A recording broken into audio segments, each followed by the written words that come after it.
This is the briefing for Friday, February 11th. Interesting day, interesting close to the week in the stock indices. I've been discussing this in the weekday briefings that have been going out. And I think the most important thing in review is that this area of rotation appeared to be just a pause in the greater degree time and price move to the downside to the January 24th lows.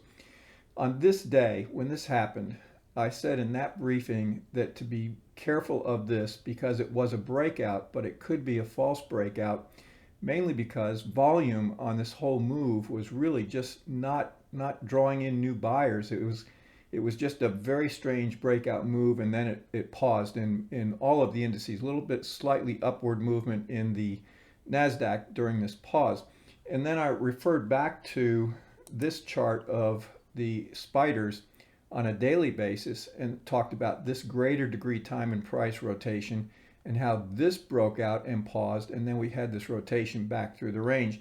And I warned to be careful that on this breakout that we could see another rotation down. Then on Thursday, I think this was Thursday, CPI numbers came out, and of course we had this move back through support and then a rotation right back up again until we had an announcement by a Fed governor that interest rates should increase faster than anticipated, and that brought through the sell-off, closing in yesterday's trading below support, which is right around this 452 level.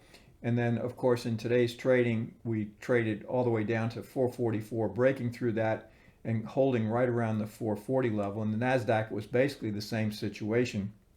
And you can see that we broke through support there as well. Now, I want to move to the longer term charts because I think that's more relevant than the short term, because certainly now that we've traded through this 445 area in the spiders, it does suggest now that that is resistance, but you can see this move does appear to be becoming impulsive. This is what I was talking about earlier. You can see this move off of the January 24th lows and then the pause. Look at what happened to volume. Volume was absolutely falling off. But as we came into today's trading and yesterday's trading on the sell-offs, you can see volume beginning to increase. The other thing I warned about during this move here, this rally, was the fact that we were not seeing an increase in new 52-week highs minus new 52-week lows. In fact, it was declining. You can see it never got above zero. It was always negative. And then, of course, when we had this move here on this day, it declined even more. So the internal structure of this rally was very, very weak, suggesting the higher probability we were going to see another leg to the downside, at least testing the January 24th lows. Now, the next level of important support is going to come right around the 427, 428 level in the spiders. That's this level right through here. Buying tail came in here, but if we trade through this 427 level, that's going to suggest the buyers who bought this aggressively on the 24th are not going to defend that price, and this is going to get tested 420 level. And I would say that if that's tested, the higher probability is it is going to get taken out. Looking at where we are in terms of the Qs or the Nasdaq, you can see that we basically had the same thing. You can see the sell-off here, the rally, low volume rally, pause, continued low volume, and then an increase in volume as we started down over the last couple of days. In the Russell appears to be a little bit stronger, and you can see that right through here.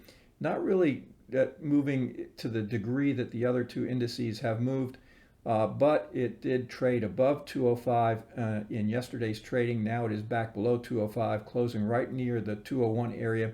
The next level of support in the Russell is the 190 area. So basically, I would have to say that the higher probability now is that we are seeing the beginning of another leg to the downside. Now, that can always change with more information from the market, but as of tonight's close, this rotation, we have a breakout to the downside, and there's not a pause as we saw right through here on this breakout. So it does appear that we are looking forward to another move to the downside. Now, whether we see a pause, because you can see this was a pretty good move, and then we see a pause before we see another leg down is still up in the air. But right now, it does appear that that we are headed lower. At least that's the greater probability, at least at this point in time. You can see that that breadth was fairly positive on this move, or this breakout, attempted breakout move here, but then it declined pretty dramatically going through the next 2 days of trading, yesterday and today. A little bit of a bump at the open today, but that was quickly retraced, and of course closing, we have a slight divergence, but I don't think that's relevant enough, or it's a big enough divergence to be relevant in the analysis. Looking at where we are in the Nasdaq, you can see the same thing situation is occurring with the Nasdaq. Rotation, breakout to the downside. Next level of support comes in right around this 338, 340 level in the Qs. Volume decreasing pretty much on this move here. You can see that right through there. And then, of course, as we started lower, volume started increasing pretty dramatically. And then finally looking at the Russell area of rotation, we broke through, and you can see the difference here in the intermarket divergence with the Russell. It's really strange that the Russell is holding up better than the S&Ps and the Nasdaq. The S&Ps and the Dow were stronger through this whole rally, but now they show more weakness, and the Russell is holding up, and holding up pretty nicely. I would look to be short the Russell below about 200 in Monday's trading if that's what happens. Now, the reason I'm suggesting a potential pause, we could see additional downside movement, and I should be